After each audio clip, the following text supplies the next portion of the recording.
Scripture portions of the day. Day 354. Mark 5, OANT. And he came to the other side of the sea of the region of the Gadarenes. And when he went out from the ship, a man met him from among the tombs that had a foul spirit in him. And he dwelt among the tombs, and no one was able to bind him with chains, because whenever he had been bound in shackles and chains, he had broken the chains and cut the shackles apart, and no one was able to subdue him. And always at night, and in the daytime, he was amongst the tombs, in the mountains, and was crying out and cutting himself with stones. But when he saw Yeshua from a distance, he ran and prostrated himself. He cried out in a loud voice and said, "What do I have to do with you, Yeshua, son of Elohim Most High? I adjure you by Elohim that you do not torture me." For he had said to him, "Come out from the man, foul spirit." And he had asked him, "What is your name?" And he said to him, "Our name is Legion, for we are many." And he begged of him much that he would not send him out of the region. But there was near the mountain a great herd of swine that were feeding, and those spirits were begging of him. And they were saying, "Send us into those swine, that we may enter them." And he allowed them, and these foul spirits went out and entered into the swine. That herd ran to a precipice and fell into the sea, about 2,000 of them, and they drowned in the water. And they who were herding them fled and told it in the city and in the villages, and they went out to see what happened. And they came to Yeshua, and they saw him, and they were possessed by an evil spirit of him, clothed and reverent. And he was before had a legion, was with him, was sitting, and they were afraid. And those who had seen it, had been with him, whom the evil spirit had possessed, reported to them, and also the swine. And they began to ask him to depart from their coast. And after he had embarked the ship, he whom the evil spirits had possessed was requesting of him that he might remain with him. And he did not allow him, but he said to him, "Go to your house, to your people, and relate to them what the Lord Elohim has done for you, and that he has had compassion upon you." And he departed and began to preach in the 10 cities what Yeshua had done for him, and they were astonished.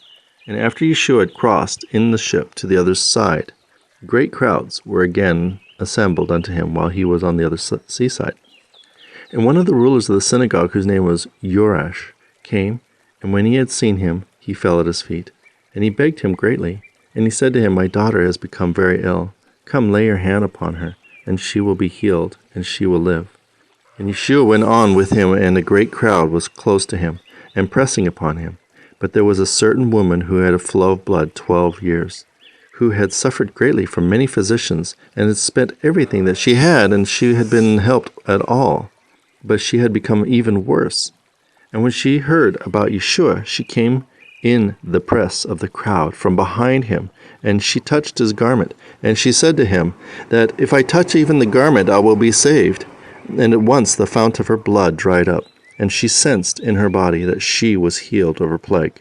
But Yeshua knew in himself at once that power had gone out from him, and he turned to the crowds and he said, "Who touched my garment?" And the disciples were saying to him, "You see the crowd pressing against you, and you say, 'Who touched me?'" And he was gazing that he might see who had done this. And that woman, being afraid and trembling, she knew that had happened to her, and came and fell down before him, and told him all the truth. But she said to her, "My daughter, your faith has saved you. Go in peace, and be whole from your disease." And while he was speaking, those who were from the house of the rulers of the synagogue came, and were saying, "Your daughter has died. Why should you now trouble the teacher?" But Yeshua heard the words that they spoke, and he said, "The ruler of the assembly, do not fear, only believe." And he allowed no one to go with him except Shimon Kepha, and Jacob, and Yohanan, brother of Jacob. And they came to the chief, the assembly, and house, and he saw that they were disturbed, and weeping and wailing. And he entered into and said to them, "Why are you disturbed and weeping? The girl is not dead, but she is sleeping." They were laughing at him.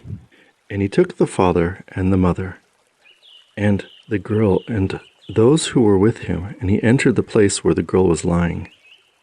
And he took the girl's hand and said to her, "Little girl, arise." Immediately the young girl arose, and she was walking, for she was 12 years old. And they were astonished with great astonishment. And he commanded them strictly that they would not relate this to anyone. And he said that they should give her food. Exodus 34, Septuagint. And Jehovah said to Moses, Hewn for themselves 2 tablets of stone, as also the first were, and come up to me to the mountain. And I will write upon the tablets of the words which were on the first tablets which thou hast brokest.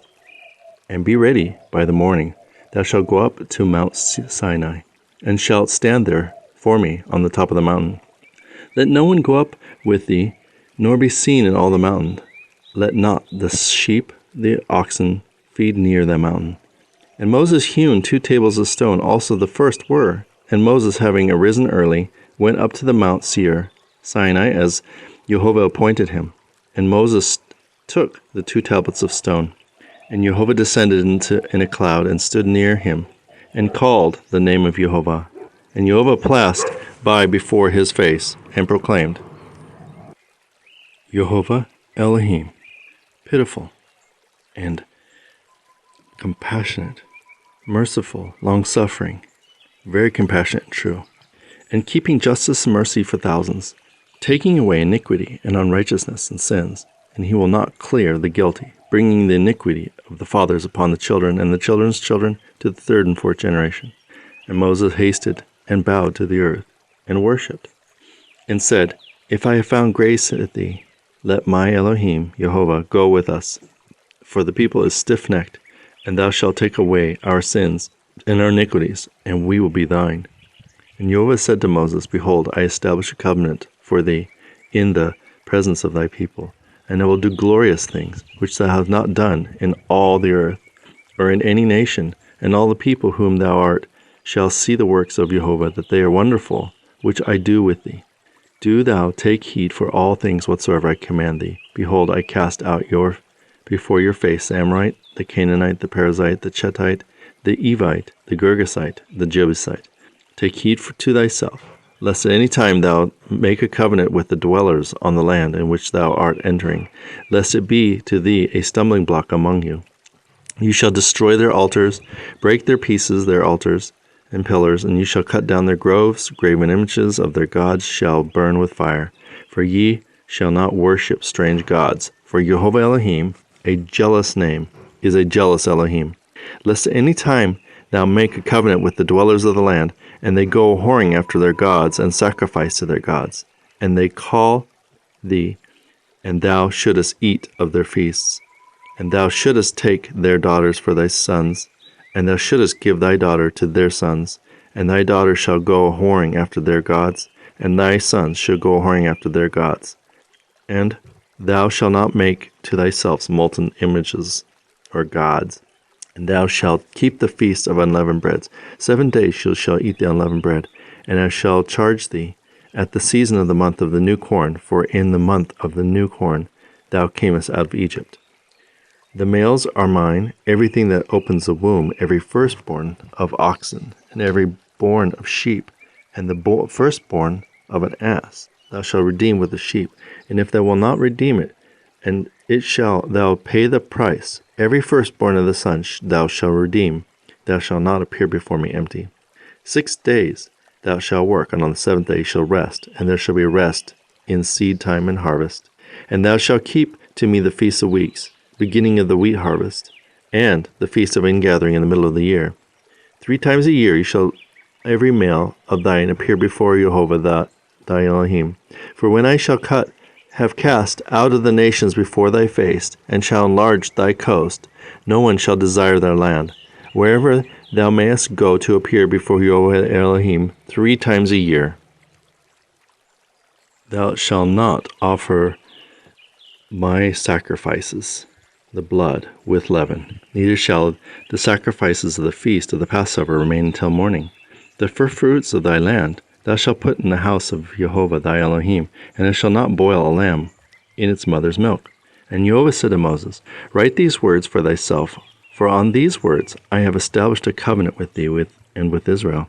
And Moses was there before Jehovah 40 days and 40 nights, and he did not eat bread and he did not drink water. And he wrote on the tables these words of the covenant, the 10 sayings.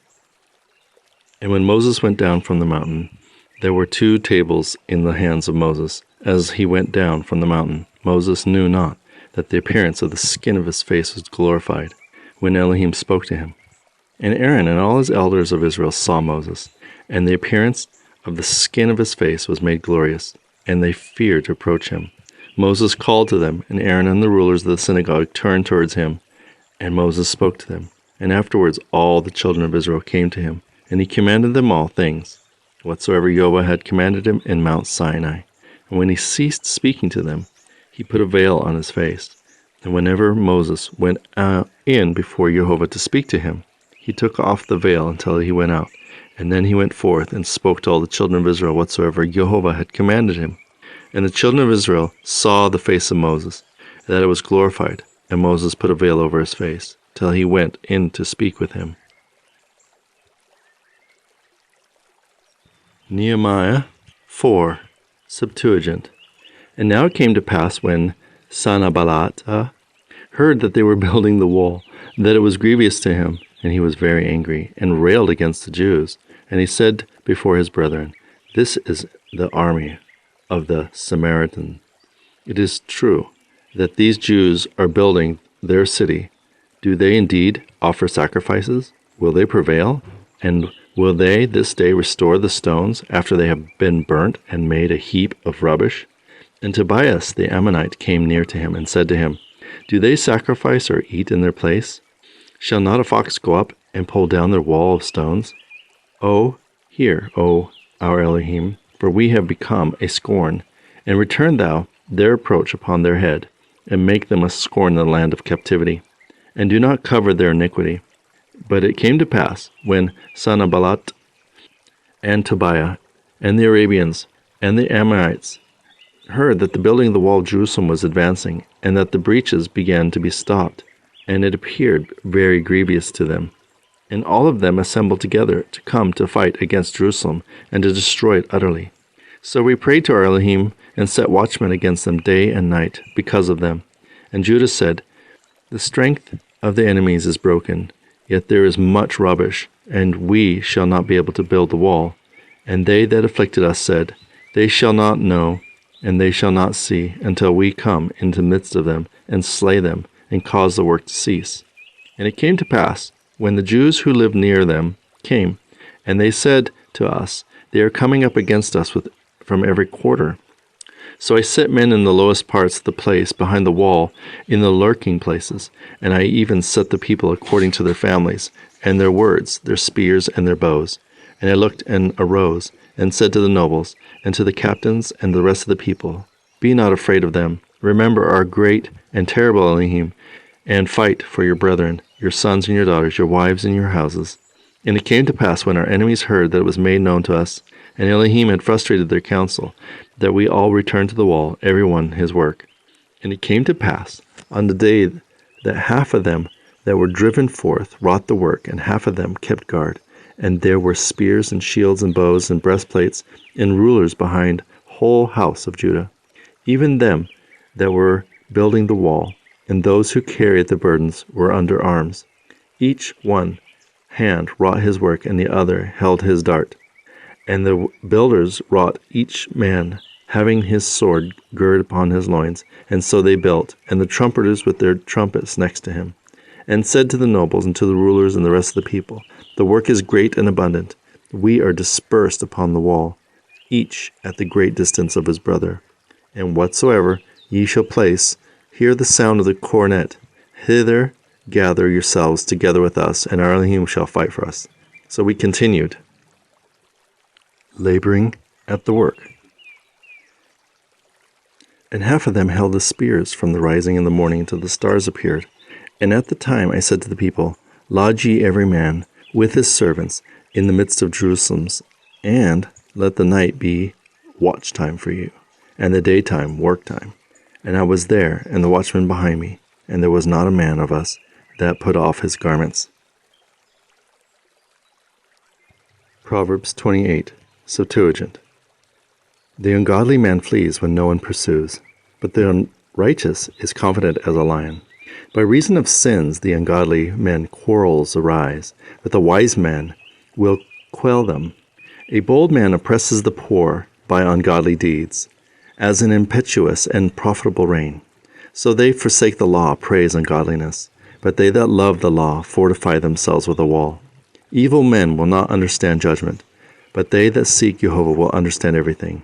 A poor man walking in truth is better than a rich liar. A wise son keeps the law, but he that keeps up debauchery dishonors his father. He that increases his wealth by usury and unjust gains gathers it for him that pities the poor.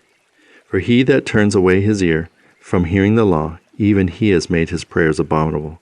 He that causes upright men to err in an evil way, himself shall fall into destruction. Transgressors shall also pass by prosperity, but shall not enter into it. A rich man is wise in his own conceit, but an intelligent poor man will condemn him. By reason of the help of righteous men, great glory arises, but in the places of ungodly men are caught. He that covers his own ungodliness shall not prosper, but he that blames himself shall be loved. Blessed is a man who religiously fears always, but the hard of heart shall fall into mischiefs.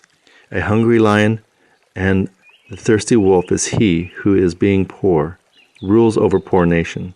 A king in need of revenues is a great oppressor, but he that hates injustice shall live a long time. He that becomes surety for man charged with murder shall be in exile, and not in safety. Chasten thy son, and he shall love thee. Give honor to thy soul, and he shall not obey a sinful nation. He that walks justly is assisted, but he that walks in crooked ways shall be entangled therein. He that tills his own land shall be satisfied with bread, and he that follows idleness shall have plenty of poverty. A man worthy of credit shall be blessed, but the wicked shall not be unpunished. He that reverences not the persons of the just is not good.